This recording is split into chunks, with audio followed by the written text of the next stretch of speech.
Ma'am असीसे yellow colour की wire से 24 खक कआगा थमेबको 11 feet असीसिना ओलगा 1 feet की स्केल से असीसिना ओलगा 11 फीट का ओलगा थमे अदुगा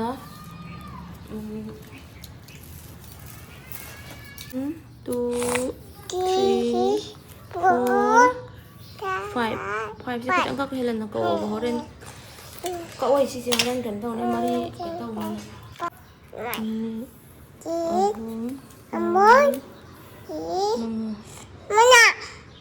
mga seperti ini loh.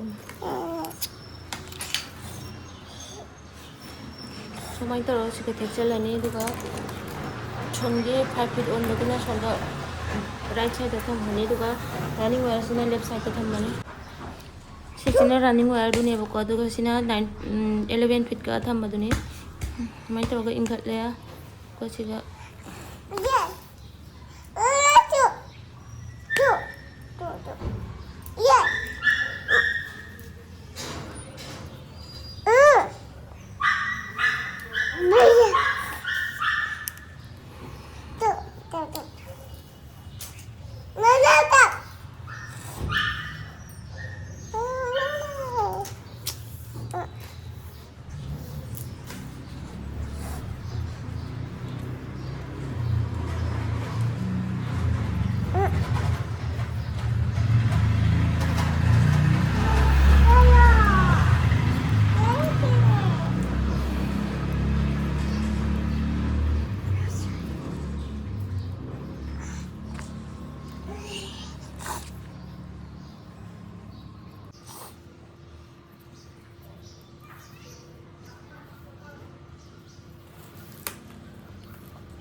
Ada memang masih siap masih je kun mari ngasai kena kakek kun mari do asih sih loan ba si paring ma loan ba loy ko adu duga son da kona sih siap son side da left side da lay basina saya kona 5 feet ko kakek do adu da semaina son sini running way ne ko semain terus mari sih cak mana hala ma ton ka thala ni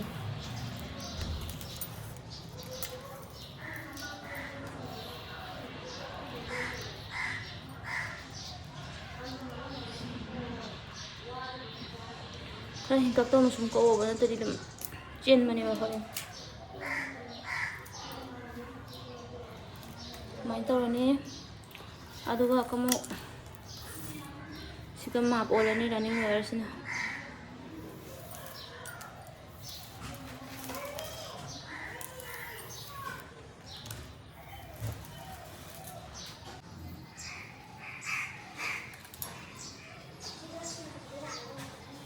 main terus kata celaga asyik sini si ati aku si makata maga sini semana pola ni ko magadi si ingat kerani semana dalam jalannya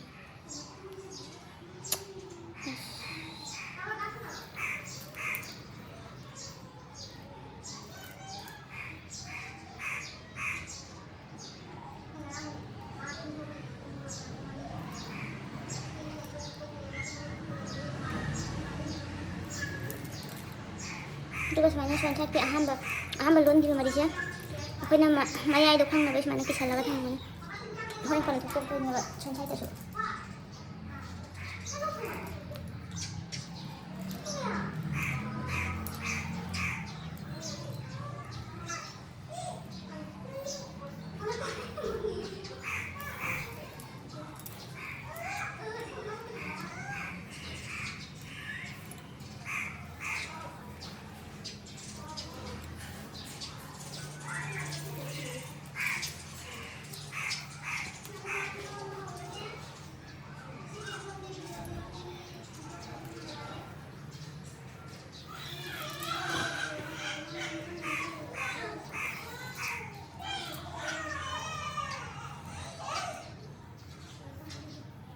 si parengan nilon meloy da ko duga kamu ngasai do mana sigira soncha chirani ngo ane ba right side te lai bise kamu sumai taraga ani se mana halaga ola ka thalani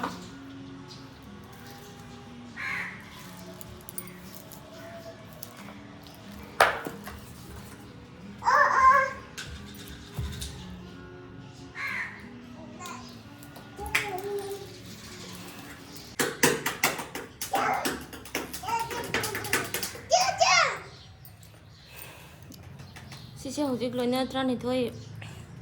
Sisi ama anyam trying thoi lon beloi re bako. Adu do kan saya khoi na mai do kirim bado. Sigara rasi lau tho asi. Buya kamu asisi running wear blue color gi running wear le bako. Adu do asisi ga ma bolaga.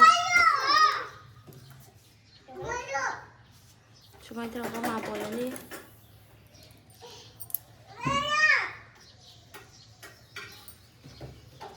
Dugo mari daw na lon ba wala ko.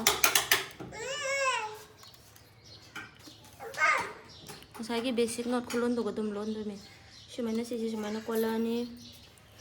Jadi si ingat ko ni. Siguro am jalan ni dugo.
Ma 1 2 3 4 shumana mari lola matun da kamu sigi map tamma kathala ne bako. Ay sidai jingge ka.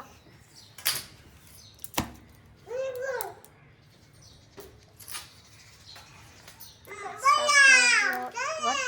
Tolo ka na.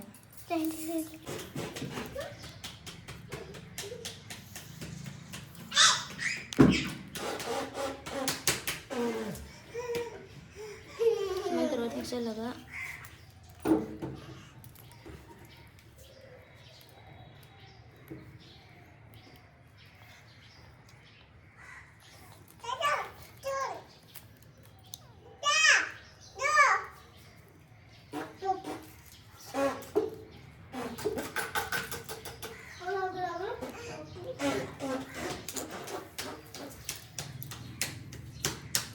Hai, angang nani.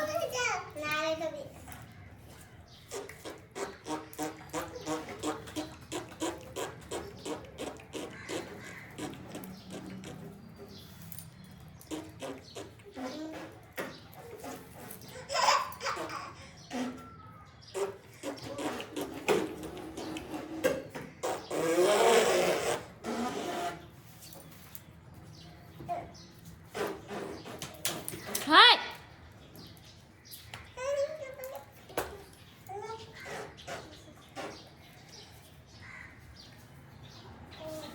Gimana kau mari wala matunggu sini maaf olah kathala ne bako.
loire matungda kamu sumain taro ngasai dumai sum kathalan ya.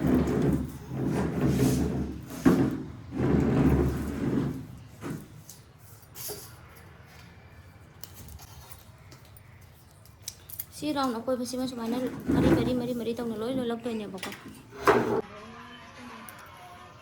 Masi si mari tawna loi na lon baloi re bako. Sumai taro ka do mari tawna lon baloi re tanako. Duka sige ngasai gi sondai mari ani samnagi ba sige ani je asimong sumana basic note lolani. Taro ka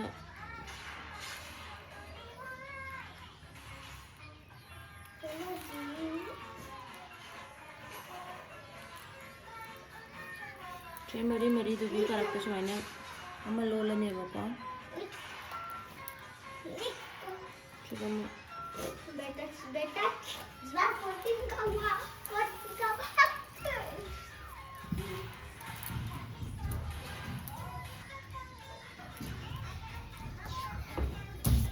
Totoo lang ano.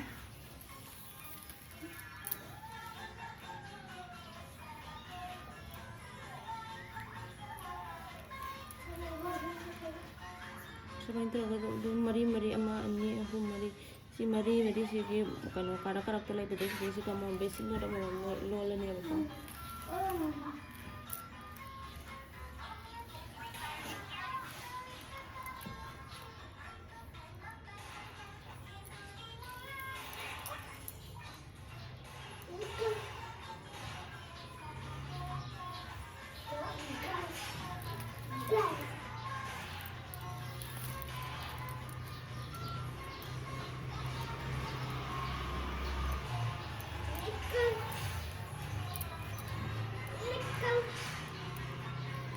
Semuanya loinnya mari si karakter semuanya loinnya sama matunda uji mata ki kakak pahau beli kok si mari ni aku si mari si kama gi ani si ka basic no lola ni semuanya tahu apa sunshine tam thado ni sunshine tam thado maga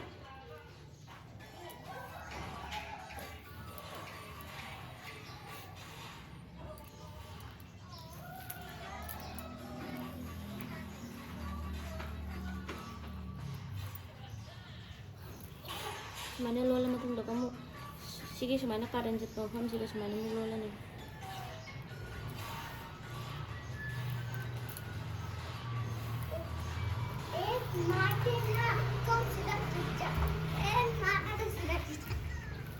liang kan saya temu si karan juga semana lola nih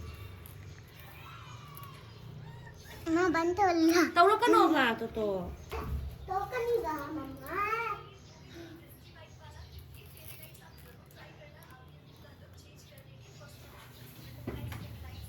Semuanya ahum lah itu apa di matunda kamu sige karan juga kamu lola nih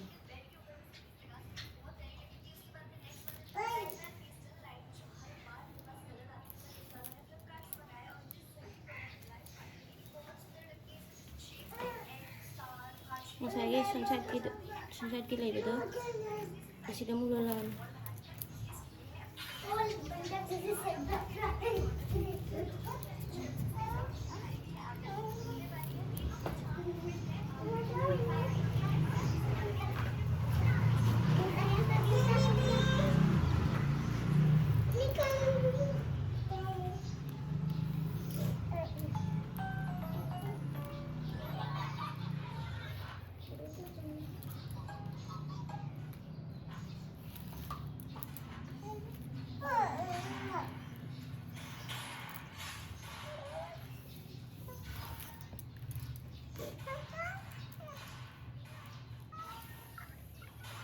tahu kan ini kau itu deh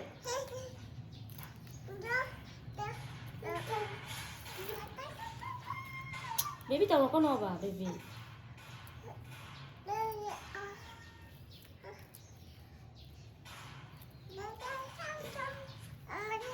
itu bind bro sama bind habis ya so bind bro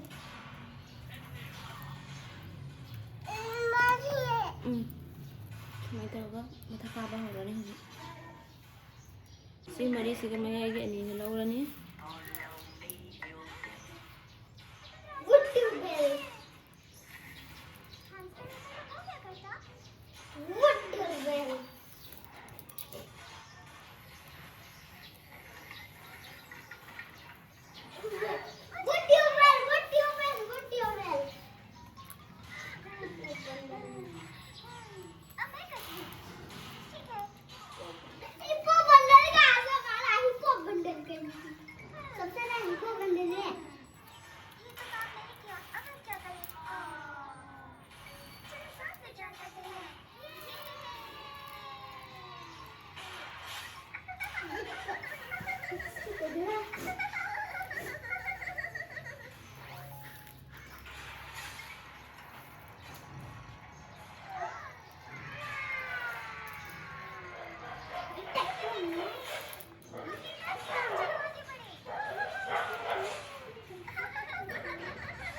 Masih antar mana nggak biskul lewat nih, pernah kami nang nacan. Iya tuh.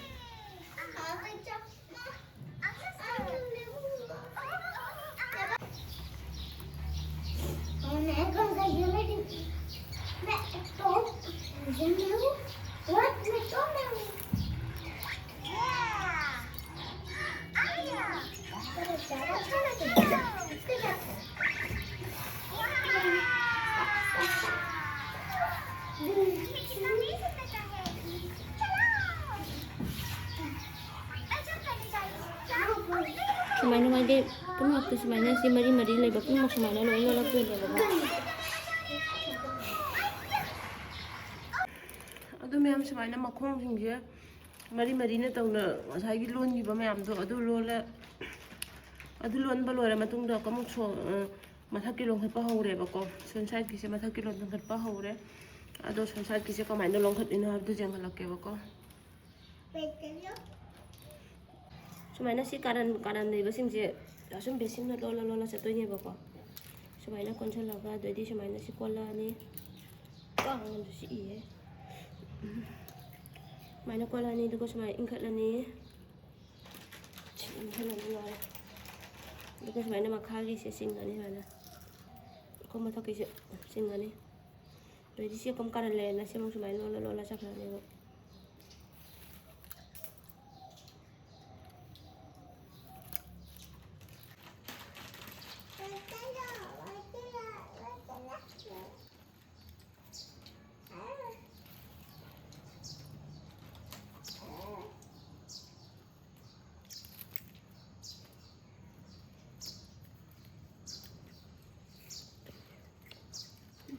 Kamu sih mau lolan.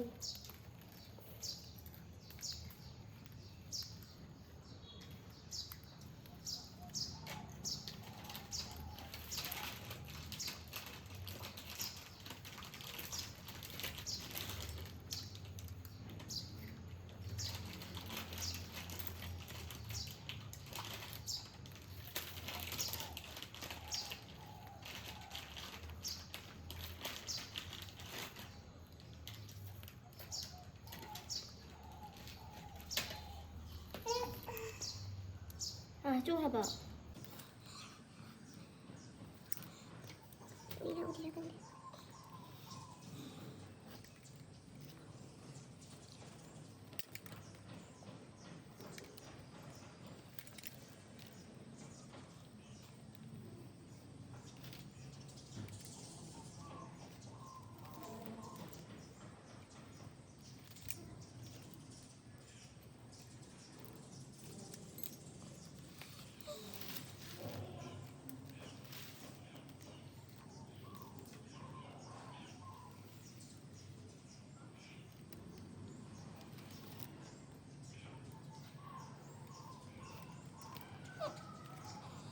Ayo.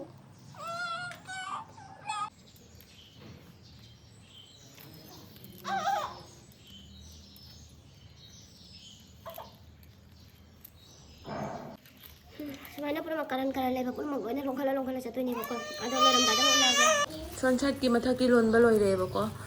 ꯁꯤ ꯋꯥꯡꯕꯁꯦ ꯁꯤꯅ ꯁꯨꯝ ꯌꯥꯔꯅꯤ ꯁꯣꯟꯁꯥꯏꯠꯀꯤꯁꯦ ꯑꯗꯨꯒ ꯁꯣꯟꯁꯥꯏꯠꯀꯤꯁꯦ ꯂꯣꯏꯅ ꯃꯥꯟꯅꯍꯜꯂꯦ ꯃꯇꯣꯟꯁꯦ ꯑꯗꯣ ꯁꯣꯟꯁꯥꯏꯠꯀꯤ ꯃꯥꯟꯅꯒꯗꯕ ꯋꯥꯠꯂꯦꯕꯀꯣ ꯑꯗꯣ ꯀꯃꯥꯏꯅ ꯃꯥꯟꯅꯍꯟꯗꯣꯏꯅꯣ ꯂꯣꯜꯂꯒ ꯆꯪꯍꯜꯂꯛꯀꯦ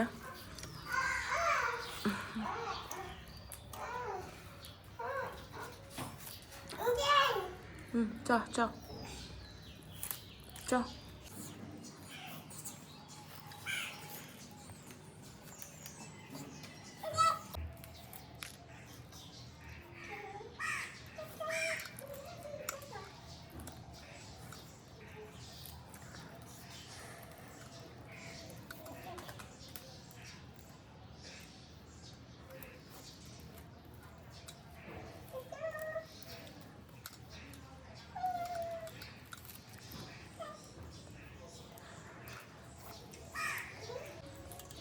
ꯁꯤꯗꯩꯁꯤꯒ ꯑꯁꯤ ꯃꯥꯟꯅꯔꯛꯏꯅꯤꯅꯀꯣ ꯁꯤꯗꯩꯁꯤꯒ ꯁꯤ ꯑꯃꯁꯤ ꯊꯥꯗꯣꯛꯑꯝꯃꯒ ꯁꯤꯗꯩꯁꯤꯒ ꯁꯤꯃ ꯂꯣꯜꯂꯒ ꯂꯣꯏꯔꯦ ꯃꯊꯛ ꯁꯤ ꯃꯄꯥ ꯁꯤꯃ ꯃꯥꯟꯅꯔꯅꯤ ꯑꯗꯨꯑꯣꯏꯗꯤ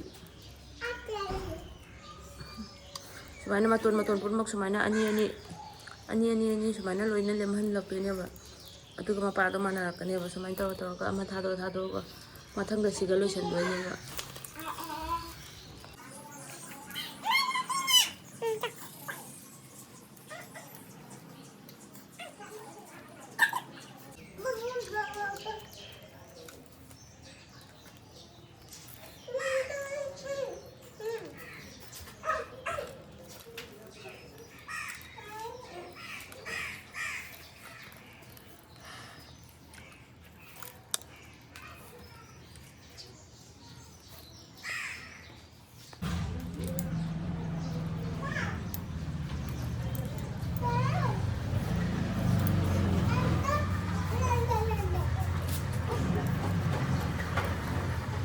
시리시가 로션하니?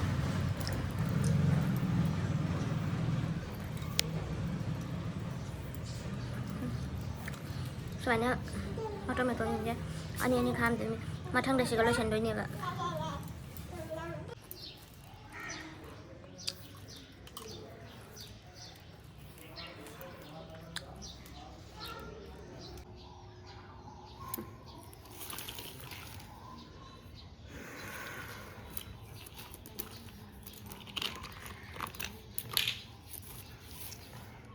ꯕꯦꯛ ꯂꯣꯟꯕ ꯂꯣꯏꯔꯦ ꯍꯧꯖꯤꯛ ꯃꯔꯤ ꯄꯥꯟꯒꯗꯕꯇ ꯉꯥꯏꯔꯦ ꯆꯥꯎꯗꯤ ꯆꯥꯎꯔꯦ ꯕꯦꯛꯁꯦ ꯃꯔꯤ ꯂꯣꯟꯕ ꯍꯧꯔꯁꯤ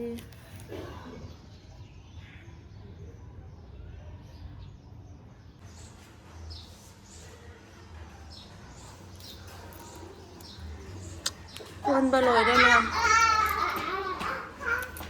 ꯕꯦꯛꯁꯦ ꯑꯗꯨꯝ ꯆꯥꯎꯗꯤ ꯆꯥꯎꯋꯤ ꯃꯃꯥꯡꯗ ꯂꯣꯟꯈꯤꯕꯗꯨꯗꯩꯗꯤ ꯁꯤꯅ ꯆꯥꯎꯋꯦ